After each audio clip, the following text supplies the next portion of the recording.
Her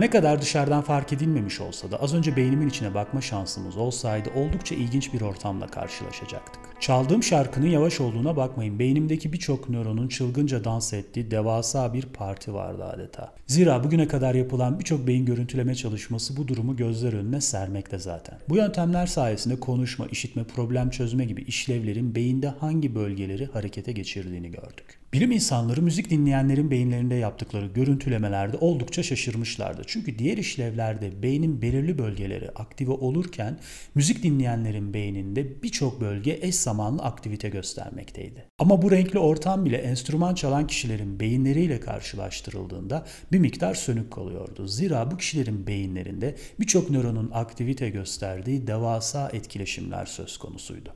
Adeta beyinleri ışıl ışıl parıldıyordu. Çünkü bir müzik aleti çalmak, işitsel, görsel, duysal ve motor korteksin hep beraber çalıştığı oldukça etkili bir egzersizdi.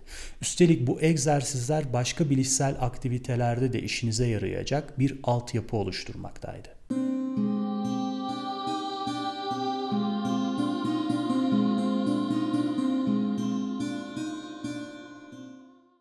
Bildiğiniz üzere beynimiz sol ve sağ olmak üzere iki yarı küreden oluşur. Corpus callosum adını verdiğimiz yapı bu iki yarı küreyi birbirine bağlayan oldukça önemli bir yapıdır. Çünkü iki yarı küre sadece bu bölge üzerinden iletişim kurabilir. Burayı bir köprü gibi düşünebilirsiniz. Yapılan çalışmalar enstrüman çalmanın corpus callosumun hacim ve etkinliğini artırdığını göstermiştir. Bu sayede her iki yarı küre arasındaki iletişim daha hızlı ve zengin hale gelir. Zaten bu nedenle enstrüman çalanların beyin görüntülemelerinde her iki yarı kürede çok fazla simetrik aktivite görülmüştü. İlginç bir şekilde enstrüman çalanlar arasında bu simetrinin en yüksek gözlendiği kişiler piyano çalanlar olmuştu. Özetle corpus callosum iki yarı küre arasındaki etkileşimi sağlayan ve multitasking olarak bildiğimiz aynı anda birçok işin yapılmasını organize eden bir yapıdır ve enstrüman çalmak bu yapıyı geliştirir. Enstrüman çalmanın beynimizde hafızadan sorumlu yapı olan hipokampüs üzerine de etki gösterdiğini biliyoruz. Haftada sadece bir saat enstrüman çalmak bile birkaç ay sonunda beynin hafıza, işitme ve motor işlevlerinden sorumlu bölgelerinde büyüme ve aktivite artışı sağlamakta. Duyguları işleme, sorunlar karşısında yaratıcı çözümler geliştirme ve yabancı dil öğrenmede olduğu gibi yeni bir görevi gerçekleştirmede daha yüksek bir performansın ortaya çıkmasını sağlar. Enstrüman çalmanın öğrenme ve hafızayla ilişkili genlerin aktivitesi üzerine bile etki ettiği görülmekte. Aslına bakarsanız müzik aleti çalmanın en iyi göstergelerinden biri de yaşlılarda yapılan çalışmalardır. Enstrüman sayesinde beyinde çeşitli bağlantıların oluşması, yaşlılıkta görülen bunama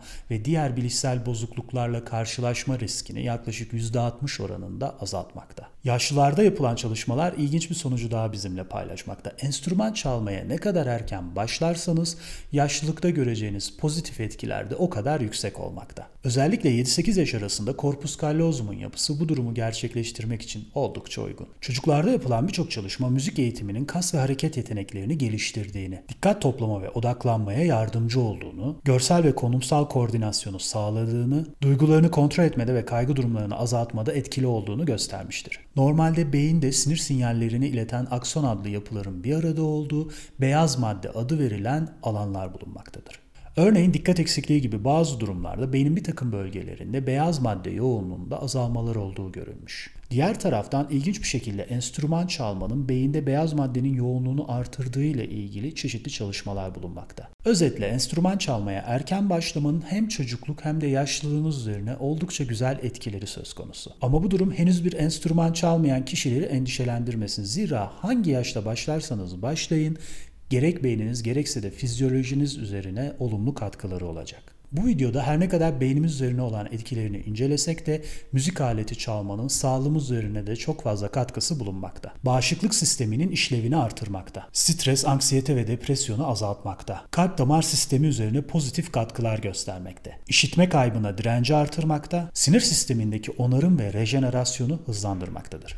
Son olarak enstrüman çalmanın vakit kaybı olacağını düşünen genç sınav öğrencisi arkadaşımdan tutun, aman canım bu yaşta ne enstrümanı diyecek olan tüm insanlara şunu hatırlatmakta fayda var. Diğer sanat dalları ve bir takım bilişsel performanslarda dahil olmak üzere beyninizin en etkili aktivite gösterdiği anlardan biri enstrüman çaldığınız o anlardır.